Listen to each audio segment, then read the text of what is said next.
bolt your doors, lock your windows, turn off your lights, and come with me into the weird darkness. I'm Darren Marlar, bringing you true stories of the paranormal, supernatural, legends, lore, crime, conspiracy, mysterious, macabre, unsolved, and unexplained 7 days a week. Recently voted number 2 in the Best Horror True Crime Podcasts for 2020 by Podcast Magazine. Search for Weird Darkness wherever you listen to podcasts.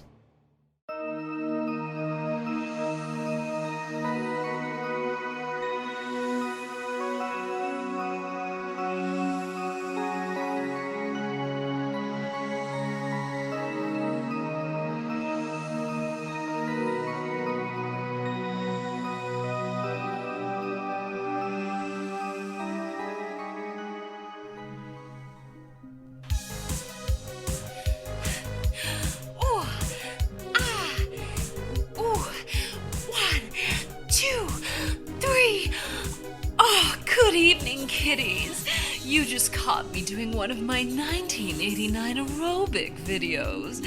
What can I say? I'm an old-fashioned gal. I never got rid of the VHS player, and what can I say? I like Jane Fonda.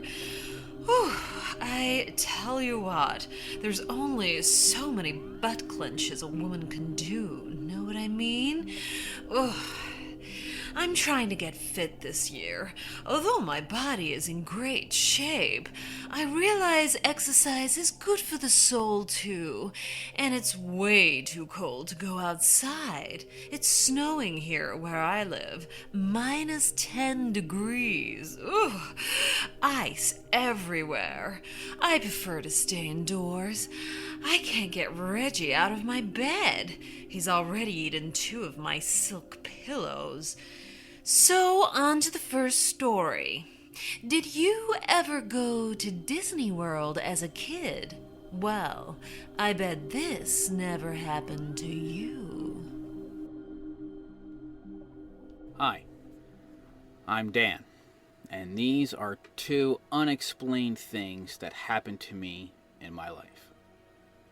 I was 12 years old, and it was July 1992. My parents have been divorced since I was 2. My father flew for the airlines, and I was able to get free flights all over the U.S., so he would take me on vacation during the summer to lots of fun places. Disney World in Florida was somewhere I loved to go, and one summer my dad took me. That one trip to Disney was unlike any others. We were having a great day. I was in my element, going on all the exciting rides, eating junk food and spending quality time with my dad. My favorite ride was the Haunted Mansion. Disney World does a really good job of letting you believe that the ghosts you see are real. They are all projections, of course, but they do an amazing job at it. During the ride, you see a bunch of hitchhiker ghosts trying to catch a ride with you. At the end of the ride, the cart that you are sitting in faces a bunch of mirrors. Those mirrors then show you that you picked up one of the hitchhikers and that they are going with you out of the ride. Well, I think we really did pick one up. When we got back to our hotel, we noticed all of our things were spread throughout the room. When we left, they were all neatly stacked and put away. My dad thought perhaps the housekeeping person ransacked our room looking for money or valuables, so he reported it. But when we got home back to New Jersey, that's when things got really interesting. The next day, I sat down to watch my Saturday morning cartoons, and my dad went to open a brand new package of cookies. To his surprise, some were missing, and one had a bite missing from it. He came over to me and asked if I did it, and tried to blame me for it. I told him no, and reminded him that the package was new and unopened as we bought it right before our trip to Disney. We also started to notice things, like lights turning on by themselves, and doors opening on their own that would always be shut prior. At first, this stuff really freaked me out. And then, I guess, we just got used to it. And this went on for many months. Until finally, all of a sudden, they all stopped. It just went away. It never came back. I guess our hitchhiker found a new ride.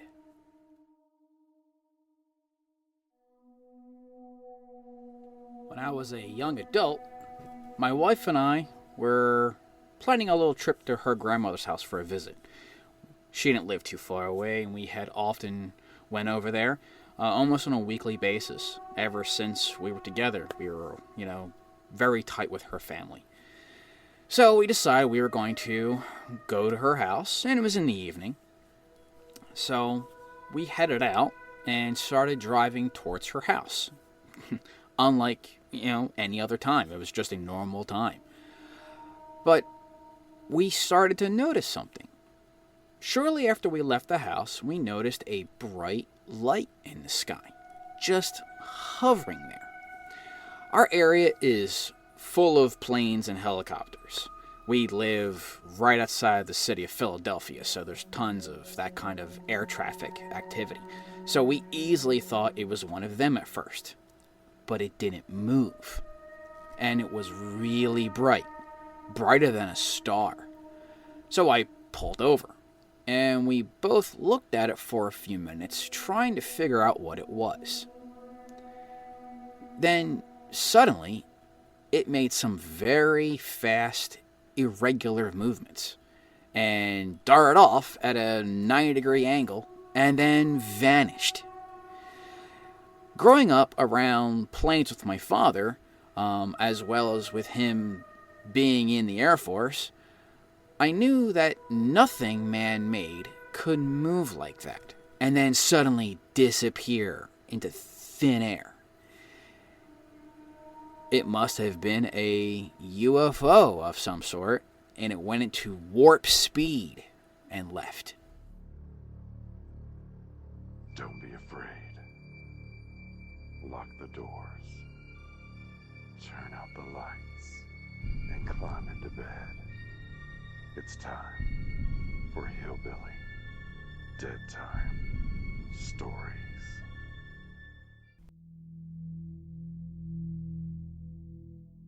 This is Jerry from the Hillbilly Horror Stories podcast.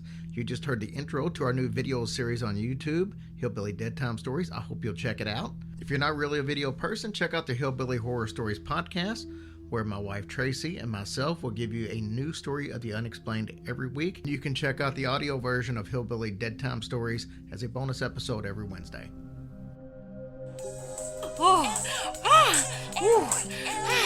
One, two, three, four. That's enough of that. I'm pooped. Well, while I take a well-earned shower, you sit back and listen to these stories. These are from Tony and Jean Jevon, a lovely married couple that live in the UK. They both had two strange incidents that happened to each one of them back in the 70s.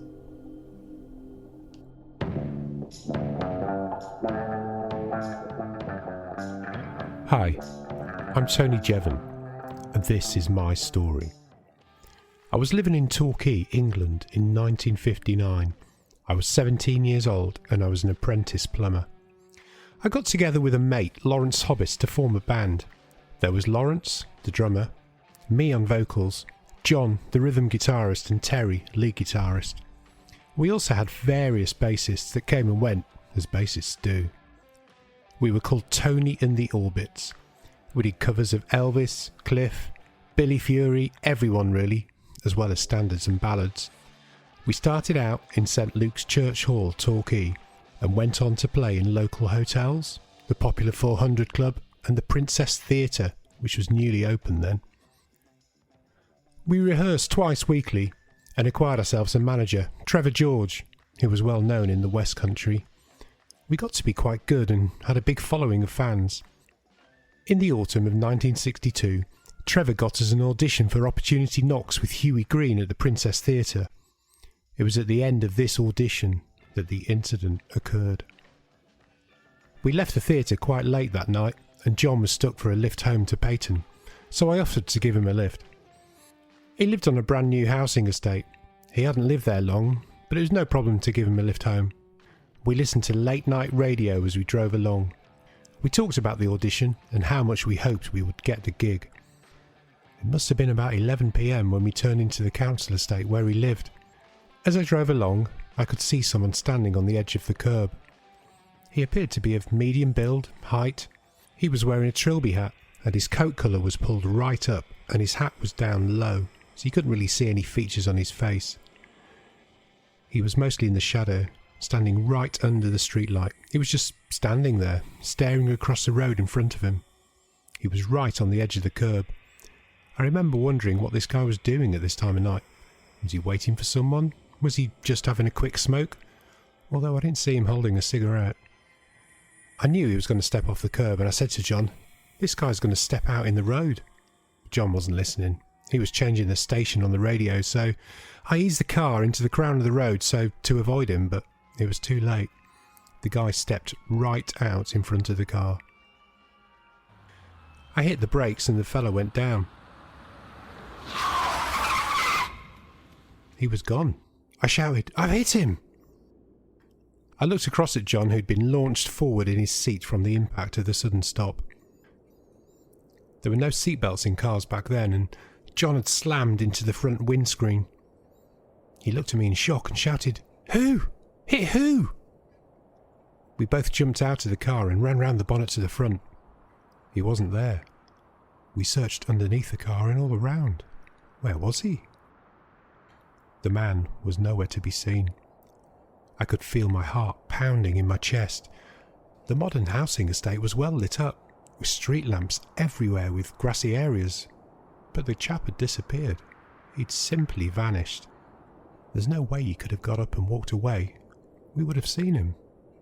And he was definitely there. I saw him clear as day, step out right in front of my car. No doubt in my mind. It's 50 years since this happened, and to this day I can't explain it. But it was real, and I believe whatever stepped out in front of my car that night was not a living, breathing person, and I will never forget it. Hiya, my name is Jean Jevon, and this is about the South Road mystery. My husband and I moved to number 1 South Road, Lancaster in January 1974. Our first son, Gary, was 2 years old, and 1 month later our second son, Glen, was born, so our family was complete. It was a big end-of-terraced house, 3 stories high, 2 reception rooms, kitchen and scullery, plus 2 cellars. We loved the house, although it was always very difficult to keep warm, and sometimes on the first floor landing there was an atmosphere. Not really scary, but strange. I couldn't really put my finger on it. But this particular incident began in September 1975. Gary, our eldest, used to like to play at the bottom of the stairs, and one day I noticed he was chatting away as he was playing. I thought he might have an imaginary friend, and I asked him, "Who are you talking to, Gary?" He looked up at me and replied, "I'm talking to the man on the stairs. He's a nice man." This happened quite a few times. He was never scared or upset, but chatted away quite happily. We have no explanation for this, so we just left him to it.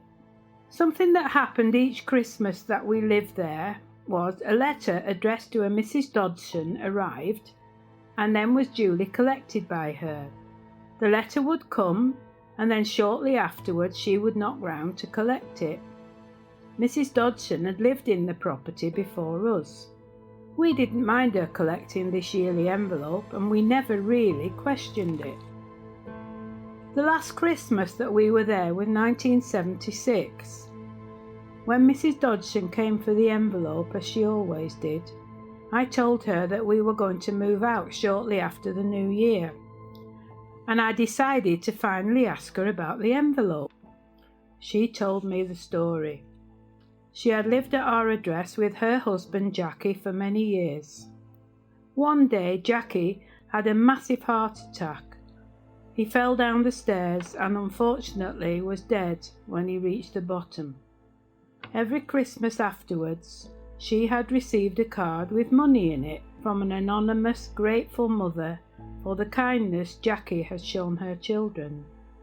After speaking to Mrs. Dodson, I asked my dad about Jackie, and he told me he was a really lovely man.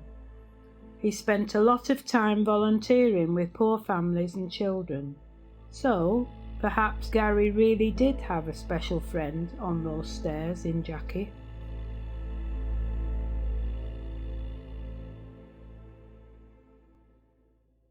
It was the summer of 2015 when I moved in, and at first appearances, my housemate and landlord Mike was somewhat normal, if not a bit socially awkward and dysfunctional.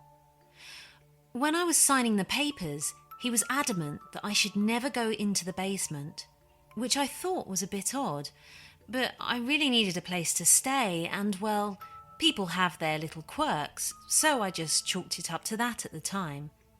As I got to know Mike, and our cohabitation continued, I learned more about the depths of his dysfunction. Firstly, that he used meth.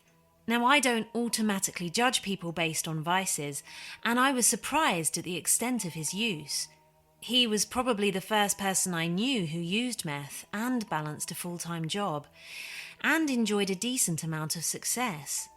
The reason this is important to the story is that when he would be around the house, drinking and using meth, he would start to run off at the mouth. He would often joke that if I smelled lye coming from the basement, not to think anything of it. I think it was probably the third time he said this that I asked why he keeps saying that, and he said, "I use chemicals to clean up the bodies," with a wily grin on his face. I tried to chalk that up to a bad sense of humour, but it didn't sit right with me. He was also very particular that I let him know of my coming and going and my work schedule. I remember him being shocked and uncomfortable one day that I ended up taking time off work because he didn't realise that I was home. I remember that day because there was a lot of clanging and what sounded like muffled shouting coming from the basement. His car was in the driveway, but he was not in the main house or his bedroom.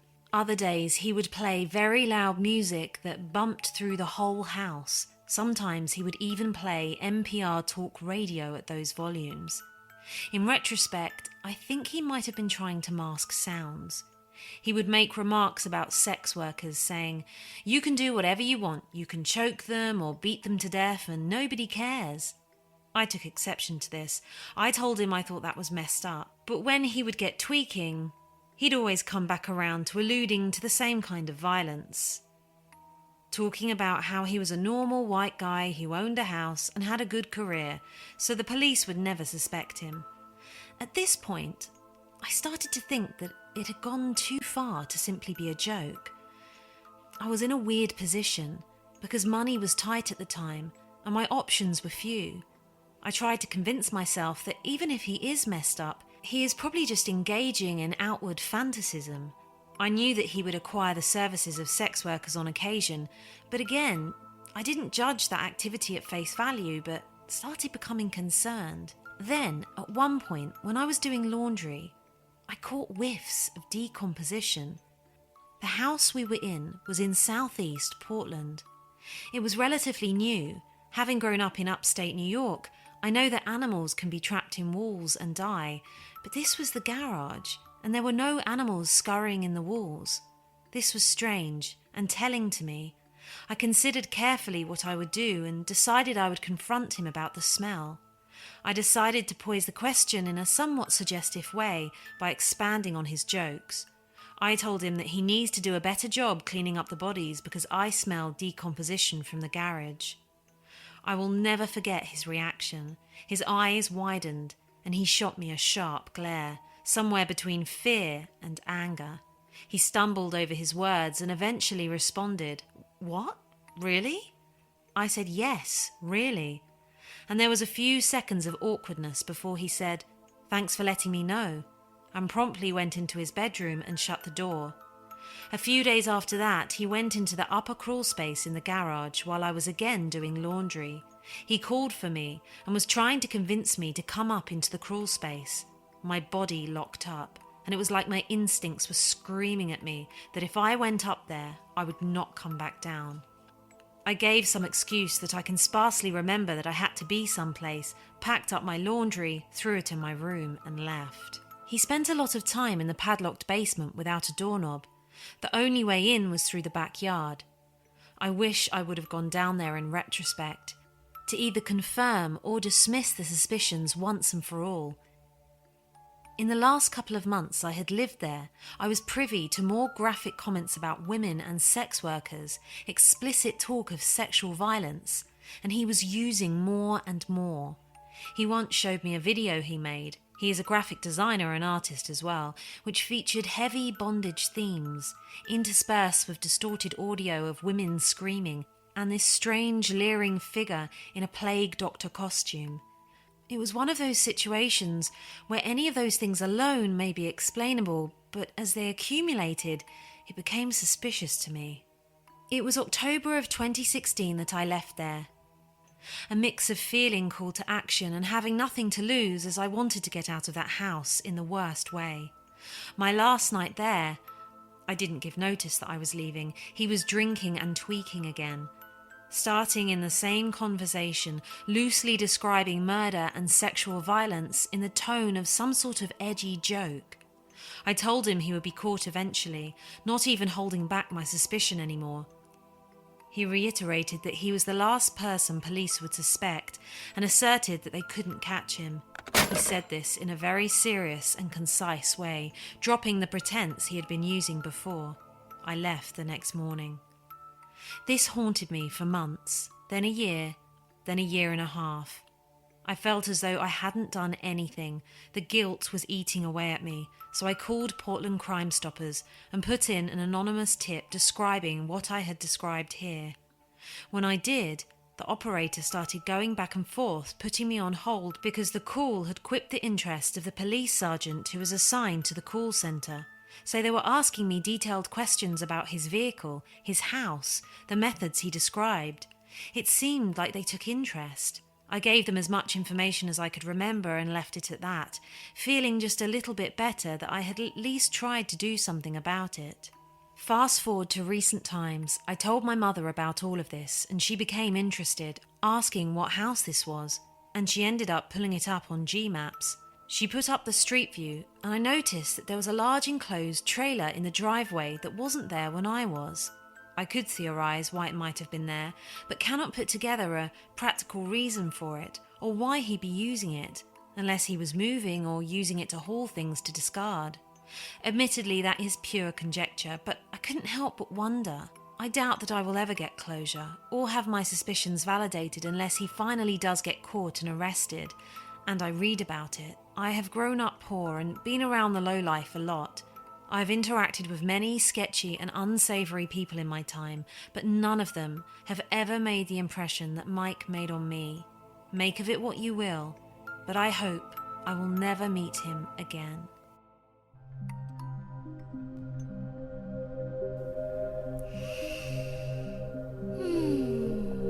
I'm doing some yoga and meditation, learning the art of relaxation.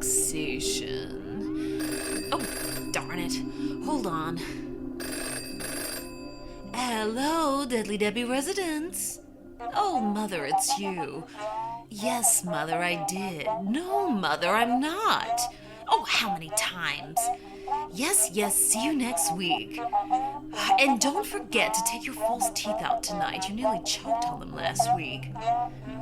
Goodbye. There goes my relaxation. Oh, it's that time again. It's review time. The next review is by Scott Gold, and he said, a great listen to real people's paranormal experiences of things that are not meant to have them them, but actually do really happen. Do yourself a favor and use this podcast to hear evidence of such things, and even better, add your own experiences so we can all let others know, so nobody has to feel left in the dark on their own, to scare, to release. Oh, I see, you said too scared to release of what they have experienced among themselves, of such great things that exist among us all. Well, kiddies, I'll see you next week for more true tales of the unexplained. Sleep well.